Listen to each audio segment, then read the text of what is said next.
Selamat pagi saudara di dalam nama Yesus Kristus. Firman Tuhan bagi kita hari ini, kita akan bersama mendengarkannya. Mari kita berdoa. Terima kasih Bapa, karena kasih karunia-Mu kami boleh beristirahat. Kami akan mendengarkan firman-Mu, berkata-katalah kepada kami. Di dalam nama Yesus kami berdoa. Amin. Saudara, firman Tuhan bagi kita hari ini Mazmur 37 ayat 8. Firman-Nya, berdiam dirilah di hadapan Tuhan dan nantikanlah Dia. Jangan marah karena orang yang berhasil dalam hidupnya, karena orang yang melakukan tipu daya. Saudara, ayat ini memberikan 3 instruksi yang sangat jelas untuk menanggapi kejahatan dan ketidakadilan yang kita lihat, yang seringkali memicu kemarahan di dalam hati. Yang pertama, berdiam diri di hadapan Tuhan. Ini adalah langkah pertama yang paling penting. Ketika kita melihat kejahatan berkuasa atau orang yang licik berhasil, respons alami kita adalah gelisah, protes, dan ingin mengambil tindakan sendiri. Namun Tuhan meminta kita untuk berdiam diri, bukan diam pasif, tetapi diam yang aktif dan penuh kepercayaan. Diam seorang anak yang sedang duduk dekat dengan ayahnya yang perkasa, merasa aman. Diam di sini adalah tindakan iman. Kita berhenti dari kegaduhan hati, berhenti mengeluh dan memilih untuk hadir di dalam kehadiran Tuhan. Di hadapan Tuhan, saudara, mengingatkan kita bahwa kita tidak diam sendirian. Kita diam di bawah pengawasan dan perlindungan Tuhan Allah yang Maha Tahu dan Maha Kuasa. Dalam diam, kita mendengarkan suaranya yang lembut dan mengingat kembali kekuasaannya.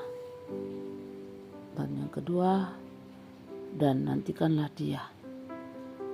Penantian adalah kelanjutan dari berdiam. Ini adalah sikap hati yang percaya bahwa Tuhan akan bertindak pada waktunya yang tepat. Kita melepaskan waktu kita kepada waktu Tuhan. Kita mengakui bahwa Dia adalah hakim yang adil, dan kita percaya keadilan itu sepenuhnya ke dalam tangan-Nya. Menantikan Tuhan adalah keputusan dan untuk tidak hidup dalam keputusasaan. Ini adalah pengharapan aktif bahwa Tuhan tidak tinggal diam. Sekalipun dari sudut pandang kita seolah-olah Allah lambat, tapi ini melatih kesabaran dan ketekunan iman kita. Yang ketiga, saudara, jangan marah karena orang berhasil dalam hidupnya, karena orang yang melakukan tipu daya. Ini adalah larangan menjadi tujuan dari 2 perintah sebelumnya, yaitu kemarahan. Kemarahan apa yang dilarang? Bukan kemarahan terhadap ketidakadilan. Motivasi untuk melakukan kebaikan, tetapi kemarahan yang berdosa seperti iri hati, dengki, jengkel dan frustasi yang menggerogoti hati kita sendiri. Kemarahan ini muncul ketika kita membandingkan kehidupan kita yang jujur, yang penuh pergumulan dengan kesuksesan cepat orang yang tidak jujur. Tuhan tahu bahwa kemarahan seperti ini hanya akan menuntun kepada kejahatan. Ini hanya membawa kepada kejahatan. Kemarahan kita tidak dikendalikan dapat membuat kita sendiri menjadi jahat. Kita pahit, ingin balas dendam, atau bahkan meniru cara-cara licik mereka.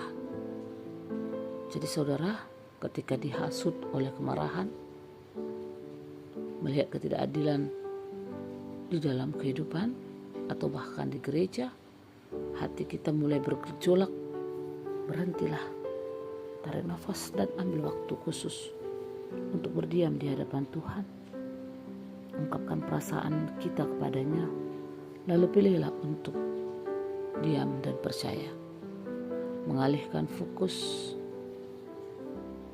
fokuslah pada panggilan Tuhan untuk hidup. Percayalah kepada Tuhan dan lakukanlah yang baik. Kesuksesan duniawi adalah sementara, tetapi kesetiaan kita memiliki upah yang kekal. Dan memilih untuk percaya, saudaraku, bahwa Tuhan melihat, Tuhan tahu, Tuhan akan bertindak. Penantian kita tidak akan sia-sia, seperti yang dikatakan di bagian lain dalam Mazmur.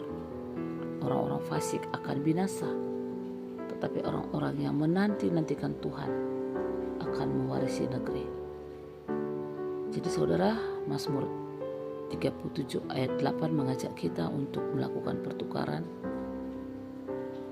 menukar kemarahan kita dengan kepercayaan dan kegelisahan kita dengan penantian yang tenang.